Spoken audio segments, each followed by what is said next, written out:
Hello and welcome to using the UMP Replacer configuration package. Now I'm making this video for new users who aren't familiar with body replacers, and specifically because I've seen comments on other threads and such that people actually find this mod confusing, which in actuality this is much less complex and confusing than installing all these mods by hand and getting it all to work together, because yeah, I've done that, and several other people have as well. So the first thing to realize is a body replacer only replaces the nude model, whether it's, in this case it's female, for all the NPCs and the player character.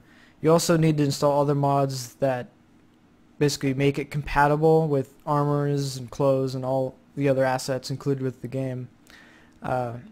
But what this mod handles specifically is getting everything installed correctly, so you can just focus on what you actually want as far as looks and appearance and so on and so forth.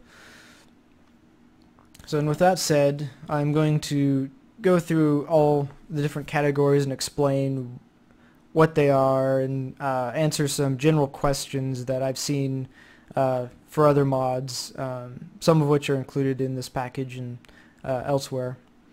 So the first thing is the body type, which is basically how well endowed your character is, and don't mind the censoring. This won't be here when you download the mod. It's just censored for the video.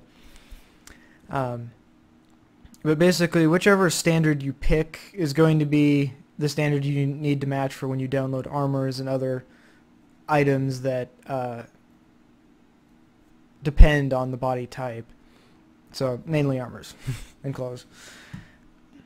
So the next thing is faces, and now these are actually keyworded with fair face, like lore friendly, so on and so forth, so they match the physical appearances later on.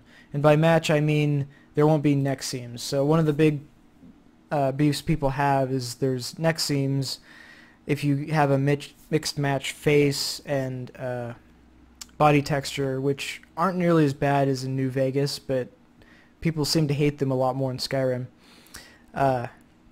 So be aware of that.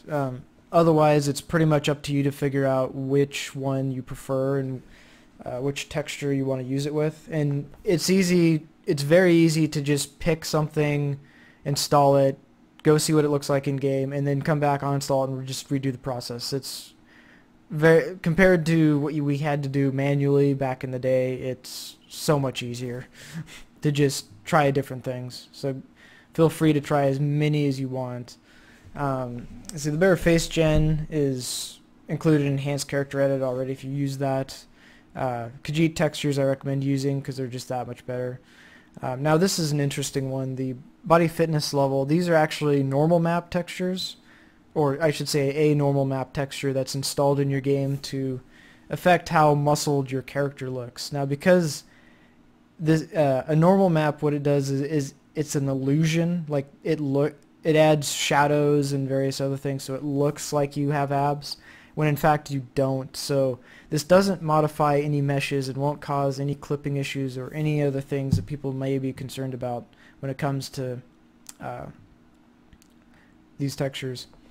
Now the next side we have a sweaty body, like if you want to look like you've just gotten out of the bath. Now granted this isn't dynamic, it's static, so keep that in mind. Now the No More Broad and Shine I highly recommend, because what used to happen is you would get these spectral highlights on your player character which just looked horrible, and this negates that and gets rid of it, so there's no more of these weird lines that show up. And now spectral lighting is necessary for quite a few different objects in the game, and hence why it's in the game, but in this case it was anti-productive. So the rest of these physical appearance options are just dirt, hair, scars, depending on what roleplay you're going for. And the last item, these are additional bonuses. We have actual underwear, like if you don't want your character ever to be naked, there are people that prefer that. Although chainmail is see-through, just so you're aware. And the big thing that can cause the most problems is the bouncing breast physics. Now in this case, I install the perfect 3.2 skeleton for you automatically, and the reason is if you try to use BBP without a skeleton, you will CTD your game. It will crash to desktop. End of story. Like, it just will not work. So, and this also goes for armor. If you try using armors that need BBP support and you don't have a BBP mesh and skeleton, that will also CTD your game. So it's very important you understand that part of it. And then that's also what the animations are for if you're using that. And in my case, I've actually found the animation, it's better not to use the animations with especially the skinny model, because they just don't look right. But you still get some effect by otherwise installing it. So, and then with that, you just click install and everything should work.